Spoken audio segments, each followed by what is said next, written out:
Como você faria para se sustentar se a sua renda acabasse do dia para a noite? Já pensou nisso? Porque assim, hoje eu vi uma publicação no LinkedIn e me deixou muito preocupado.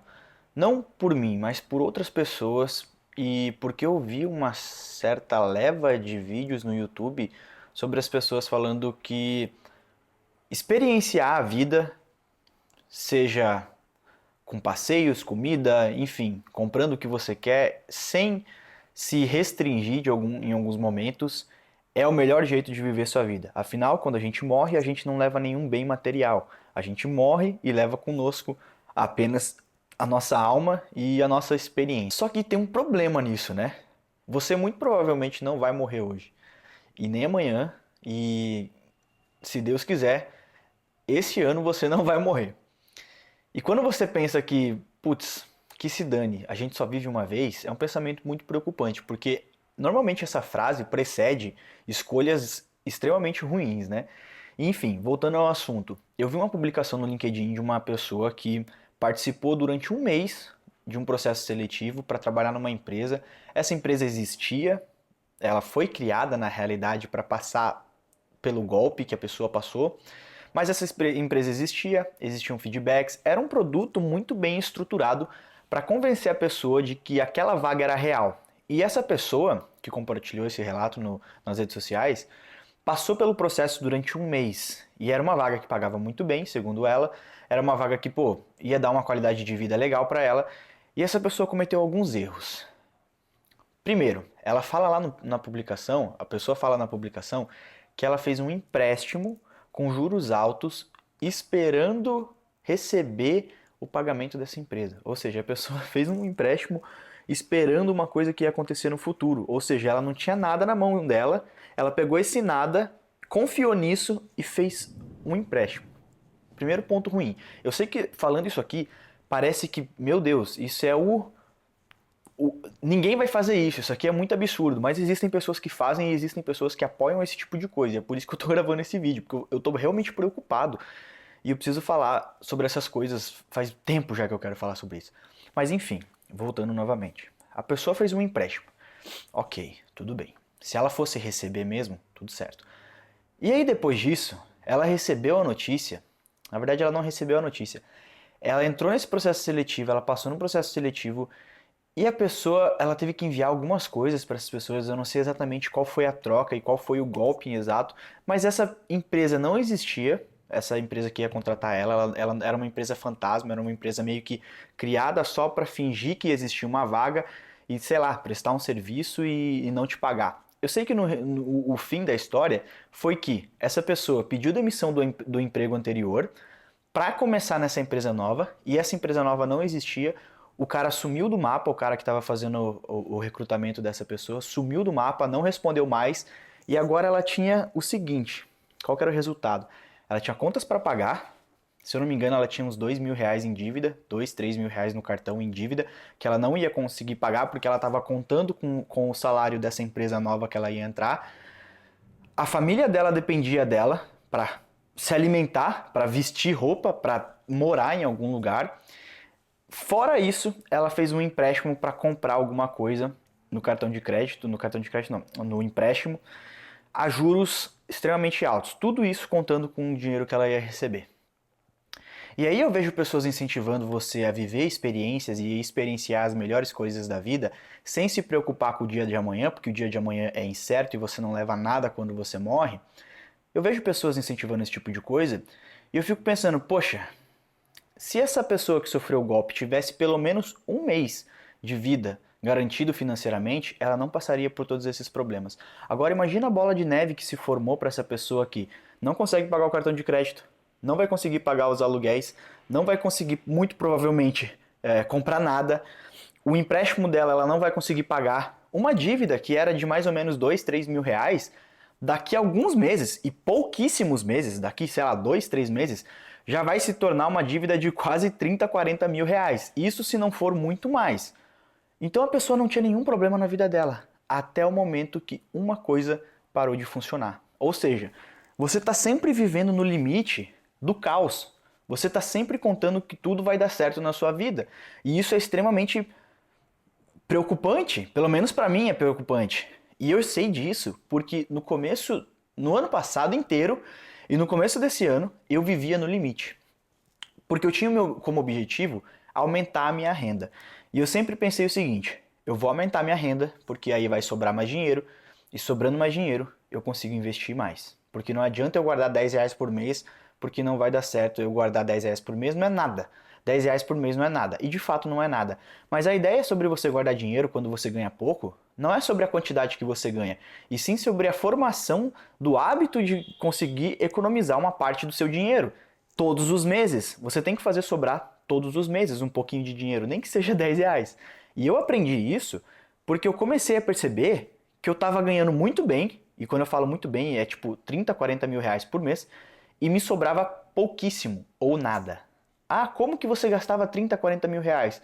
Experimenta começar a ganhar 30 e 40 mil reais sem ter controle financeiro, tendo se privado a vida inteira de fazer coisas que você gostava, e me diz se você não vai gastar tudo isso. Lógico, eram duas pessoas, era eu e minha namorada Letícia. A gente gastava quase todo o dinheiro todos os meses. Tudo bem, às vezes eu não gastava todos os 30 mil reais que eu recebia, mas sobrava 2, sobrava 3. Para quem ganha 30 mil reais, sobrar 3 mil reais é uma puta de uma burrice. E eu sei disso hoje, quando eu vejo que, pô, em poucos meses eu consegui colocar minha vida nos eixos, minha vida financeira nos eixos, simplesmente parando de gastar tanto quanto eu gastava e economizando. E detalhe, vocês devem estar pensando, mas aí você teve que parar de fazer tudo o que você fazia. Começou a ficar em casa dentro de uma caverna. Aí é que tá. Não. Isso não aconteceu. Eu não precisei me privar. Eu experienciei, como aquelas pessoas que falam sobre isso dizem, que você tem que experimentar a vida. Eu fiz isso. Só que a diferença é que eu sei aonde as minhas prioridades estavam. Como assim as minhas prioridades? Quando eu comecei a organizar minha vida financeira, eu parei um dia, coloquei tudo numa planilha, na verdade tudo num aplicativo. Eu uso o Organize para organizar as minhas finanças. Eu coloquei tudo num aplicativo e eu fiz uma análise dos últimos 3 meses da minha vida. Aonde estava indo o meu dinheiro? E eu percebi que o meu dinheiro estava indo em lugares que eu não dava a mínima. Ou seja, assinatura de televisão, de canais de TV, de filme, de jogo, de... Cara, eu tinha R$ 1.400 em assinatura de coisas que eu não assistia há anos e estava rodando. Por quê? Porque é só R$ 40. O que é R$ 40 numa fatura de 30 mil? Não é porra nenhuma. Então ficava lá. E aí era mais uma de 40, outra de 50, outra de 100. Quando você vê, você tem R$ 1.500 em assinatura. O quão importante isso é para você? Pouquíssimo importante. Pouquíssimo. Lógico, eu estou pegando um exemplo extremo porque para que você entenda que mesmo com gastos altos e com uma renda alta, você consegue acabar com o seu financeiro de um mês para o outro. Mas, assim, depois que eu entendi aonde eu estava indo o meu dinheiro, eu comecei a definir as minhas prioridades. Ou seja, o que é importante para mim? Aonde que eu quero gastar dinheiro? Eu quero gastar dinheiro em assinatura? Não, eu assisto muito filme, eu quero gastar dinheiro em assinatura. Então, tudo bem. Então você vai ordenar outras coisas que não são prioridades para você, para que sobre dinheiro para você gastar em assinatura. No meu caso, importante para mim é fazer os meus passeios no final de semana, ou seja, pegar o carro e ir para uma cidadezinha perto daqui, ir num restaurante. Eu gosto de comer no restaurante várias vezes na semana, a gente come quase todos os dias em restaurante, então eu gasto muito com restaurante. E eu defini que as minhas prioridades eram essas. Comer bem. Acabou de dar um trovão aqui. Então as minhas prioridades eram comer bem, viver bem. Eu gosto de ter um apartamento bacana, isso custa caro. Eu gosto de não me preocupar com quanto eu vou gastar em transporte. Se eu vou viajar, eu viajo do melhor jeito. Se eu vou andar de carro, eu gosto de andar confortável. Se eu vou andar de Uber, eu peço um Uber Black. Porque isso é minha prioridade e as minhas condições financeiras me permitem ter isso. Só que eu só consegui fazer sobrar dinheiro sem ter a sensação de que eu estava me restringindo quando eu consegui definir essas prioridades. Porque aí eu gastava mais dinheiro naquilo que era importante para mim. Então, se comer bem era importante, tudo bem gastar dinheiro com isso. Se ter uma boa qualidade de uma moradia boa era importante para mim, tudo bem gastar mais dinheiro com isso. E aqui eu tô falando da minha realidade. A minha realidade permite ter diversos luxos e diversos privilégios.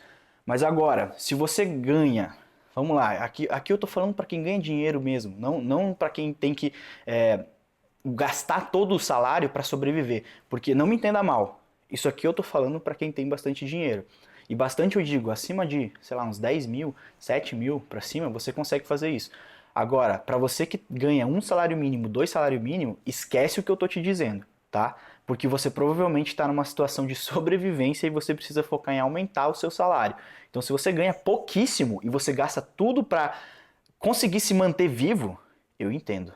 Não estou julgando você nesse caso, tá? Eu estou julgando as pessoas que, assim como eu, ganham muita grana e não se preparam para o pior. Mas voltando, depois que eu consegui organizar as minhas prioridades e saber aonde eu queria gastar dinheiro, eu comecei a me sentir bem e começou a sobrar dinheiro para mim. E aí quando eu entendi as minhas prioridades e eu comecei a gastar dinheiro com as minhas prioridades e cortar gastos em coisas que não eram prioridade para mim, aí começou a sobrar dinheiro. No primeiro mês sobrou 2 mil, depois sobrou 5, depois sobrou 10, depois 15. Hoje em dia sobra muita grana. Muita grana. E eu não precisei me restringir. Eu continuo fazendo tudo que eu faço. Eu tenho as experiências que eu tenho, que eu gosto de ter. Ano que vem eu vou fazer uma viagem internacional. Final do ano provavelmente eu vou fazer uma viagem pelo Brasil. E tudo isso ainda assim sobrando dinheiro. Ou seja, você não precisa, se você ganha bem, você não precisa gastar 100% do seu dinheiro. Você tem que ter uma reserva, pelo menos, cara, você que sabe na realidade, o quão foda você é para conseguir um emprego da noite pro dia. Mas eu acho que eu sou bem ruim e eu preciso ter um ano de reserva. E é isso que eu tenho hoje em dia, um ano. Mas tudo bem, se você quer ter menos, o problema é seu, é você que escolhe. Mas eu aconselho que, cara, pelo menos alguns meses da sua vida, se qualquer coisa der errado, você não consegue controlar atitudes que não dependem de você. Uma demissão não depende só de você. Pode estar tudo indo bem, do dia para a noite, você trocou de emprego e esse emprego sem querer era um golpe. E aí você do dia para a noite saiu do seu emprego antigo e não tem mais um salário. E agora você se lascou, igual aconteceu com essa garota. Pois é, eu sei que eu vou ser talvez muito mal interpretado em algumas coisas que por algumas pessoas, mas tudo bem. Quem entender isso aqui, esse vídeo, vai entender que eu tô falando isso aqui pro seu bem. Muitas vezes você precisa ouvir isso e falta alguém te falar. Porque assim como eu, que ganhava muito bem e não guardava dinheiro, eu precisei ouvir de alguém falando, cara, como você gasta toda essa grana? Não tem por que você gastar tudo isso. Então eu tô falando pra você, se você tá nessa situação, pare de gastar todo o seu dinheiro. E se você consegue economizar, ou se você ganha bem, a partir de 5 mil reais, você consegue guardar nem que seja 10 reais por mês, cara. Mas tenha o hábito de guardar pelo menos um pouco. Defina suas prioridades, entenda onde você quer gastar o dinheiro, entenda onde o dinheiro é importante para você e diminua os gastos em outras coisas. Corte assinatura, se a assinatura não é importante para você. Corte comer em restaurante chique o tempo todo ou comer fora o tempo todo, faça suas comidas em casa. Corte coisas que não são importantes para você e gaste dinheiro naquilo que é importante para você. Você vai ver que você vai se sentir muito bem psicologicamente e financeiramente. Você vai se sentir muito bem porque vai estar sobrando dinheiro ao mesmo tempo que você faz as coisas que você gosta e você não vai precisar se restringir a nada. E assim, mas eu não gosto de ficar me planejando. Putz, eu vou ter que fazer uma viagem, eu vou ter que me planejar durante 6 meses para fazer essa viagem. Eu queria pegar o dinheiro e ir fazer a viagem quando desce na telha. Só que, cara, você vai viajar sempre? Se você não tem dinheiro para viajar, quando que você vai viajar? Nunca, provavelmente. Agora, se você guarda dinheiro e você se prepara, você tem controle sobre o que acontece na sua vida. Se você não tem controle sobre como as coisas afetam a sua vida, você está perdido, você engorda, você adoece, você tem problemas financeiros, você incomoda outras pessoas com seus problemas, vira uma bola de neve. Você precisa ter controle sobre a sua vida e a única forma de ter controle sobre a sua vida é sabendo o que está acontecendo nela. Se você está engordando, você tem que ter controle sobre aquilo que você come. Se você está ficando sem grana no final do mês, você tem que ter controle sobre aonde você está gastando seu dinheiro. E a partir do momento que você tem controle sobre essas coisas, você pode decidir ou não fazê-las. Ou seja, quando você tem controle sobre a sua dieta, você pode decidir quando você quer comer um hambúrguer. Por quê? Porque durante a sua semana você come bem, você se alimenta bem, você treina, você faz atividade física, você se alimenta com frequência.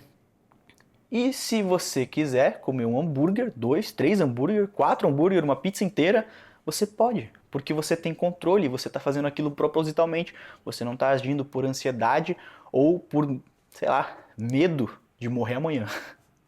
Você está experienciando as coisas, você está vivendo a vida com controle. A mesma coisa para a sua situação financeira. Se você guarda um pouco todo mês, vai chegar num momento em que você vai ter tanta grana na sua conta bancária que se você quiser comprar uma viagem para a Itália amanhã, você consegue, sem que isso afete a sua situação financeira bruscamente. Diferente de quando você parcela uma viagem em 12 vezes e paga o ano inteiro a viagem que você fez no ano passado. Você não fez uma escolha. Você foi usado e você agiu pelo impulso. E quando você age pelo impulso, você não tem controle. Não tendo controle, você não decide quando você quer fazer as coisas. E você também não decide quando você não quer fazer as coisas. Porque ninguém decide ficar desempregado. Ninguém decide ficar sem renda. Mas essas coisas acontecem e você não tem controle sobre isso. A única coisa que você tem controle dentro de uma demissão ou de um contexto em que sua renda zera é quanto dinheiro você pode manter essa realidade, por quanto tempo você pode manter essa realidade, o que você precisa fazer para mudar isso. E com tempo para pensar, com tempo significa dinheiro, né? Se você tem dinheiro para esperar tempo suficiente para sua realidade mudar e você voltar a ter uma renda, isso te traz paz. E aí sim você tem controle. Se você não tem renda, não tem dinheiro guardado, você não tem controle. Mesma coisa para dieta e para outras coisas da sua vida, relacionamentos, por exemplo. Finalmente consegui falar tudo que eu queria falar. Não se ofenda com esse vídeo, é apenas um desabafo, uma espécie de desabafo, porque isso já aconteceu comigo. Eu nunca passei por necessidade, mas eu sempre estava à beira do caos. Eu sempre vivia à beira do caos. Por mais que eu tivesse um salário muito alto, eu era um pobre com salário alto. Rico de verdade é quem tem grana na conta. Não importa que carro você dirige, não importa o lugar que você mora, não importa o que você faz, os restaurantes, as viagens que você faz. Rico é quem tem dinheiro na conta. Você tem que viver, lógico. A gente tem que viver porque a gente só tem uma vida. Só que não seja controlado por isso. Não seja controlado pelo dinheiro, pelos seus impulsos. Controle os seus impulsos e controle o seu dinheiro. Só assim você vai realmente viver uma vida feliz.